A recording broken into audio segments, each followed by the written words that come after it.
Lah,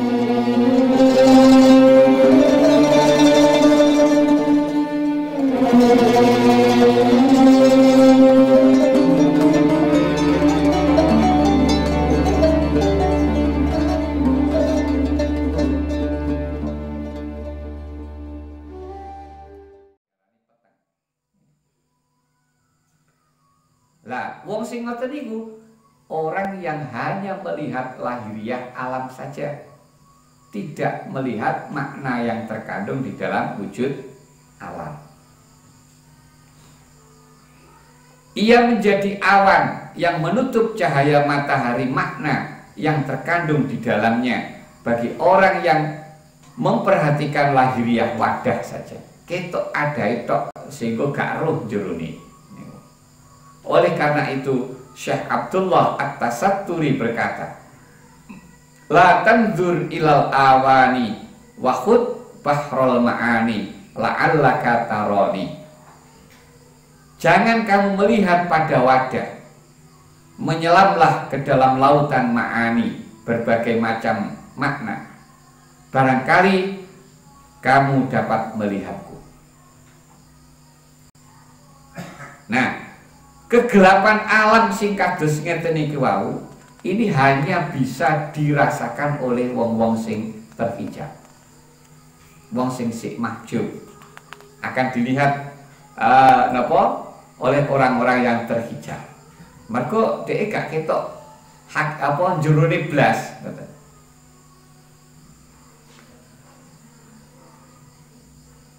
Nah, kenapa terhijabnya? Mergo disebabkan lahiriah berbagai macam gambar alam yang melekat di cermin hati mereka, kados hikmah sing kala wingi. Sementara orang yang sudah makrifat, mata batinnya mampu menembus hingga menyaksikan Allah. Mereka melihat alam ini berbentuk nur yang memancar dari lautan Jabarut, hingga dalam pandangan mereka seluruh alam ini adalah nur, yaitu nur Allah. Mulane wonten Al-Qur'an Gusti Allah dawuh, Allahu nurus samawati wal ard. Allah pemberi cahaya kepada langit dan bumi. Umpama nek nure Gusti Allah, langit bumi ora wujud. Wonten ayat itu dipun dawuhke ulin dulu madza fis samawati wal ard. Katakanlah, perhatikanlah apa yang ada di langit dan di bumi. Yang ada di langit dan di bumi adalah nur alam malakut. Nur alam malakut Allah dan rahasia-rahasia alam Jabarutnya, atau rahasia-rahasia makna yang melekat pada wadah. Jadi nek mungge wong sing makrifat ngoten niku. Jadi mulane, nah dari sini niki mangke kita akhiri saged nampa pemahaman niki. Kan wong niku dalam perjalanan musuh ini ada tahapan-tahapan. Enek tahap pertama itu dhek fana. Fana. Jadi liyane Gusti Allah ki ora ketok blas. Mantun fana niki mangke terus meningkat, munggah sampai wonten makom bakok. Nah, di makom bakok ini tiyang niki tidak pernah lepas pandangan kalian Gusti Allah, tetapi dia mengenal wujud makhluk. Nah, tiang makom bakok nikilah yang dialami oleh kados Wali Songo, dialami oleh Rasulullah, para nabi, para utusan. Itu di posisi makom bakok ini tadi. Nah, kita iso nalar lho kok apa iso ketok Gusti Allah tapi kenal karo apa sing disawang, bentuke apa, sapa wonge, kok kenal ngoten niku. Lah niku wau sebab tiyang niki begitu memandang makhluk selalu terlihat Allah niku. Niku wonten alam makom bakok niku.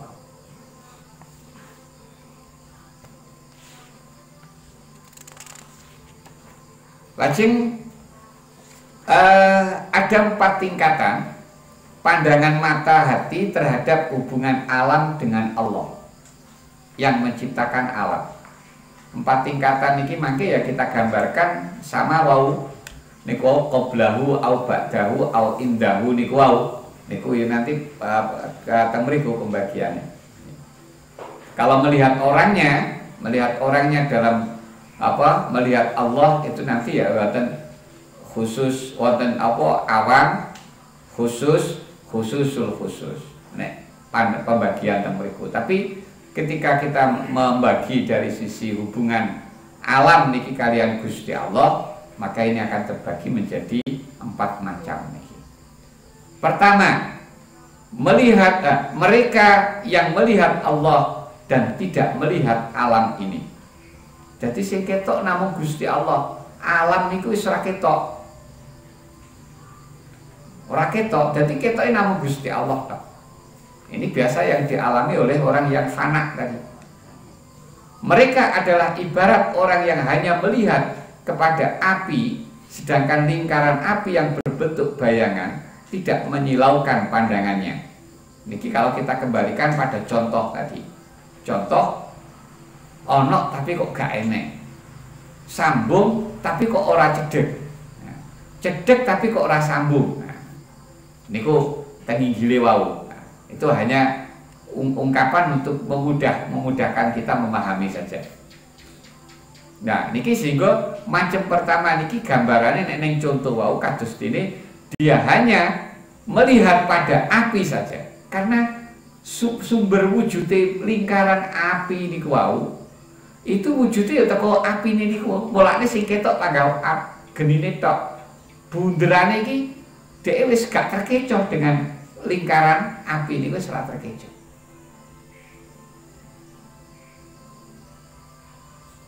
Walaupun mereka berada di tengah-tengah kesibukan makhluk, namun mata hati mereka tetap tertuju kepada Allah. Nah, makanya walaupun dia kumpul wong akeh berbaur ngeten, tapi dia gak rumangsa nek campur wong akeh gak rumangsa. Sebab sing disawang namung Gusti Allah tok. Wong awake dhewe niki pun mboten ketok. Niku sing wonten makom fana.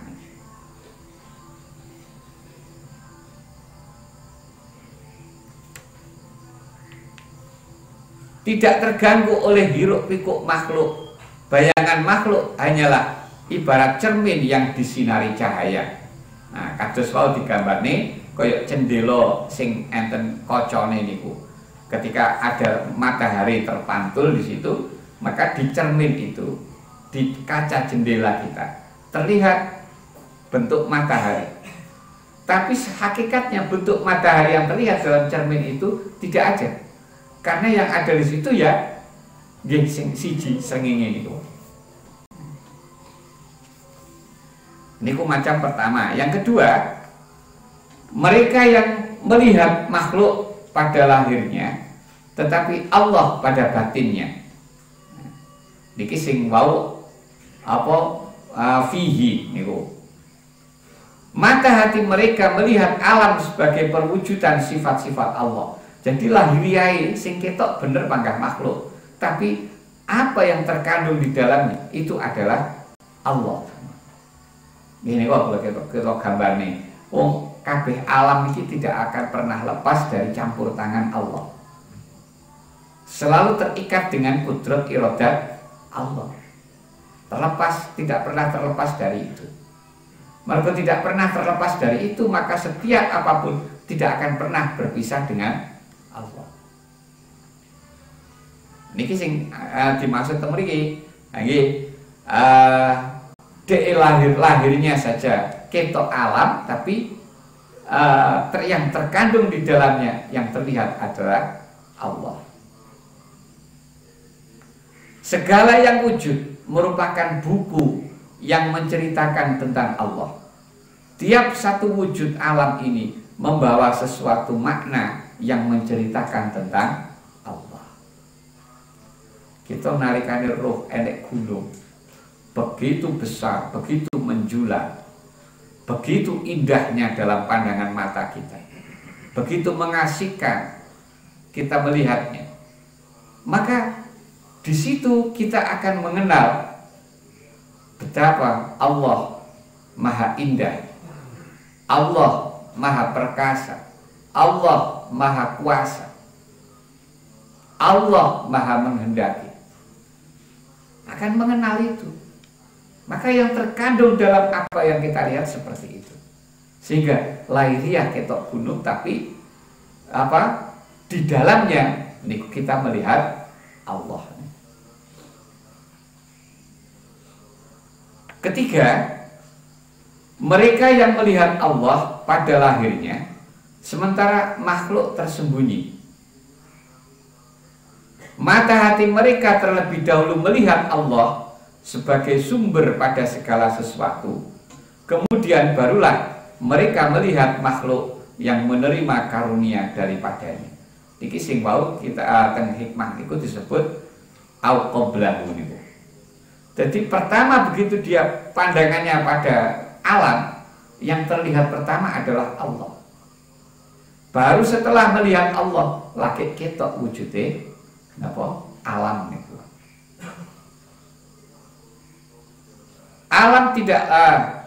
Alam tidak lain melainkan perbuatannya, gubahannya, lukisannya, atau hasil kerja tangannya.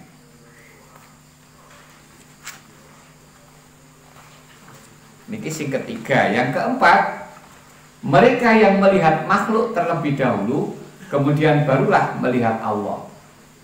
Jadi pertama sing ketok makhluk isik, baru lagi ketok Gusti Allah. Nah, niki biasa sing wong sing perjalanane dalam usul niki, perjalanan dalam suluk niki, sing tafakur wau, pakai tafakur, uzlah tafakur. Sehingga tafakur itu dari awalnya dia hanya melihat alam ini, pada akhirnya dia melihat pada Sang Pencipta alam. Niki sing teng hikmah wa disebut au ba'dahu ini. Mereka memasuki jalan berhati-hati dan berwaspada, memerlukan waktu untuk menghilangkan keraguan, berdalil dengan akal, sehingga pada akhirnya yang nyata adalah Allah yang wujudnya menguasai wujud makhluk. Nah, makanya dalam teori ilmu juga begitu. Dalam teori ilmu itu kita dikenalkan sifat wujud Allah, sifat qidam Allah, sifat baqa Allah. Untuk membuktikan mana kalau Allah itu punya sifat wujud, maka buktinya adalah wujud alam ini. Sehingga berawal dari kita merenungi alam ini, ya, mikir alam niki Pak, sehingga akhirnya temu Gusti Allah. Nah, itu dari awal dari teori ilmu tadi. Nah, dari teori ilmu itu kemudian mengembang terus sampai pada rasa. Tidak hanya sekedar pemahaman ilmu, tapi sudah sampai pada rasa. Sehingga dia melihat Allah diawali dengan melihat makhluk. Itu yang kemudian disebut tadi dengan au ba'dahu ini.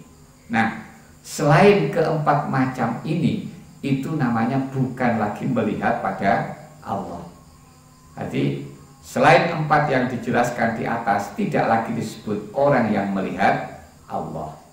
Gambar-gambar alam, syahwat, kelalaian dan dosa menggelapkan cermin hati mereka hingga tidak mampu menangkap cahaya yang membawa kepada makrifat.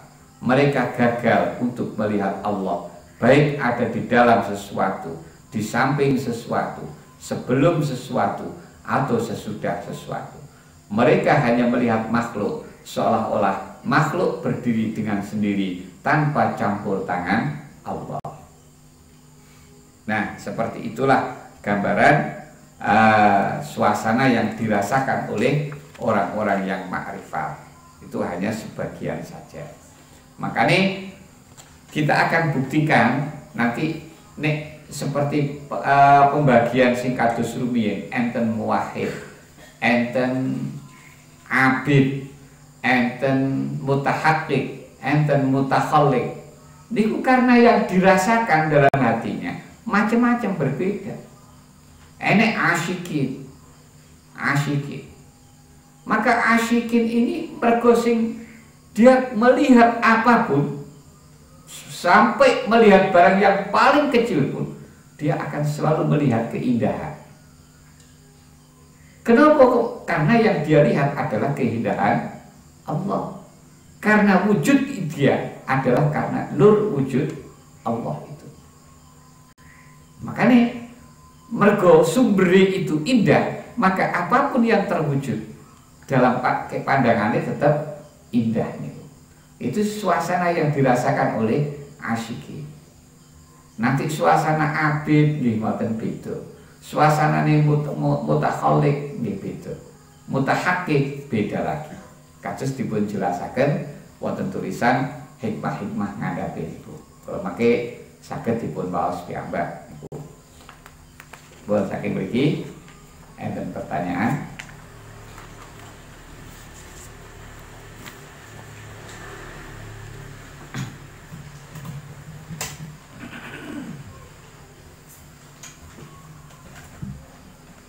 Jamnya itu putih nih. Yuk jauh terus kan sadar gitu. Ingkang kula taklataken nggih menika masalah ingkang nembe dipun waos masalah ningali makhluk lek tiyang boten ningali makhluk boten ketinggalan Gusti Allah, berarti nggih termasuk kekirangan nur ngoten nggih. Niki nggih sedaya perbuatane makhluk nika otomatis nggih perbuatane Gusti Allah. Tapi upami makhluk menika utawi manusa niku ucapan-ucapane kados sampai sing boten genah-genah ngoten niku napa nggih kedah nggih panggah Gusti Allah ngoten nggih kados miso-miso napa nggih sing boten genah-genah ngoten niku napa ati nggih panggah niku nggih misuhi Gusti Allah umpaminipun ngoten niku nggih tak dime disebut cara makhluk ngoten niku.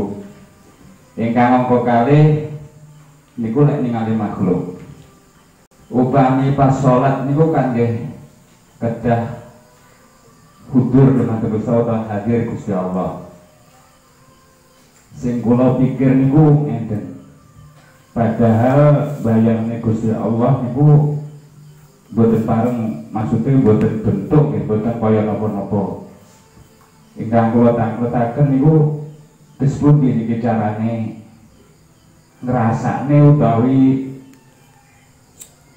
bayangke ngoten ingkang leres matur suwun. Nggih. Sing pertama napa masalah? Napa? Oh, sing nggih. Ngeten, kita nek ketika kita berbicara hakikat, maka gerak makhluk niku sing gerakne Gusti Allah. Diamnya makhluk juga yang mendiamkan adalah Allah. Niku apapun yang orang berbicara niku sing ngucapne nggih Gusti Allah. Nah, apakah ini nopo sing apik-apik tok apa ya termasuk sing elek-elek barang? Yuk kabeh. Termasuk bahasa sing nopo bahasa kotor barang ngoten niku. Itu sing menggerakkan di pangkat Gusti Allah. Hakikatnya ngoten. Tapi ta'adubnya tidak boleh kita mengatakan seperti itu. Ta'adubnya gak pas kita mau ini ngoten niku. Walaupun hakikatnya pancen yo ngoten niku. Paham nggih? Nah. Sebab menungso niki ora iso apa-apa. Obah mawon mboten iso. Mboten menungso tok kabeh makhluk. Kabeh makhluk. Mulane teng mriku wau dipun jelasne Gusti Allah niku Al-Musakkin, Gusti Allah niku Al-Muharrik. Sing gerakne ya Gusti Allah, sing ngenengne ya Gusti Allah. Lah, wong nek wis dalam capaian makrifat pada tingkat tertentu, akhirnya niku kados sing diungkap ning wonten hadis kuntu sam'ahu yasma'u bihi wa kuntu wa basarahu yubsiru bihi. Sak terus ini kok. Maka aku akan menjadi pendengarannya yang dengan itu dia mendengarkan. Aku menjadi penglihatan yang dengan itu dia melihat. Nah, niku make sampai di tingkatan sing kaya ngoten niku. Terus yang kedua masalah hudur. Mulane hudur ini sampun kita jelasaken. Jadi artinya hudur niku gampangane kita menerjemah itu hudur niku kita tercurah hati kita, tercurah hanya untuk Allah. Niku hudur. Jadi orang pembayang nih mboten kongkon mikir mboten, tapi kita curahkan hati kita niki kita dep nih. Jenenge mencurahkan niku madepe kur satu arah. Dadi gak madhep liya-liya, madhepe Gusti Allah. Niku maksudnya. Maksudnya hudur ngoten. Maka tidak boleh kalau dalam sholat itu kita membayangkan Allah itu begini tidak boleh. Karena apa yang terbayang dalam hati kita, dalam pikiran kita, Allah tidak seperti itu. Mulane niki sing ndadekne rancu wonten kasusé tiang-tiang sing melok niku salat khusyuk niku rancune teng mriki. Akhire niku saged diwaca teng testimoni niku. Testimoni ini kan sampai niku. Akhire perasaane dhek niku koyo disawang Gusti Allah teko dhuwur. Lha wis tajsim nek pun ngoten niku. Membatasi Allah pada tempat tertentu, padahal Allah tidak terikat dengan tempat. Rumangsane dipirsani Gusti Allah ning ngarepe. Nah, itu testimoni yang ada seperti itu. Nah, ini bahaya nek kita itu dalam sholat sampai tergambar sing kaya ngoten. Iso dadi tajsim.